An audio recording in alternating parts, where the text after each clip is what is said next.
Ayan, nandito po tayo sa press con ng PBA Moto Club organized by Philbrit Connect and Campi and Simplicity and Britannia ngayon. Right in front of me is Mr. Amazing Rico. Ayan. Thank you. Ayan, kamusta mo muna yung ating mga kababayan dito sa London? Pinakamusta ko po, mga kababayan natin dito sa UK. God bless po sa inyo and stay amazing po kayo. Ayan, I've got 3 amazing questions for you. Yes, ayan. sir. Dinivide ko to sa noon, ngayon, at bukas. First amazing question, noon. Ano yung highlight ng PBA career mo? Highlight of my PBA career is yung I won the Rookie of the Year. Oh, yes, amazing. Kasi that is the only year na nag-excel ako before mga injury ko. So, with my 10 years sa professional basketball career ko, I think that's yung first year ko lang yung nag-excel ako. And then, injury laden na yung the next 9. Alright. Amazing. My second question ngayon. This is your second time here in London. Ano yung mga, on top of your head, ano yung gusto mong magawa na hindi mo nagawa before nung nandito kayo last year? Well, we visited yung mga London Bridge, yung mga Big Ben. And I think, mas gusto ko pang i-explore yung mga talagang pinupuntahan ng mga kapwa Pinoy natin dito. I think yung gusto ko ma-experience yung nasa river.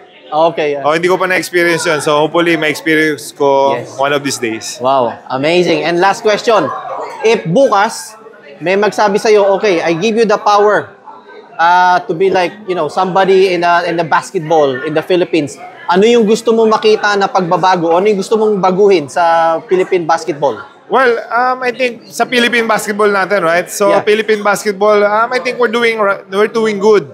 Ang ayaw ko lang for the meantime sa Philippine basketball natin is yung no-overwhelm tayo ng ibang country. Hopefully, makakompete tayo like Japan, Korea, and B-League. Yung financial support sa mga player kasi kaya lumilipat yung mga star player natin kasi medyo mababa yung offer sa professional basketball league natin. Which is PBA. Interesting. Yeah, pagka nakita mo yung offer ng B-League saka ng Korea or Taiwan or any country, medyo malalaki yung...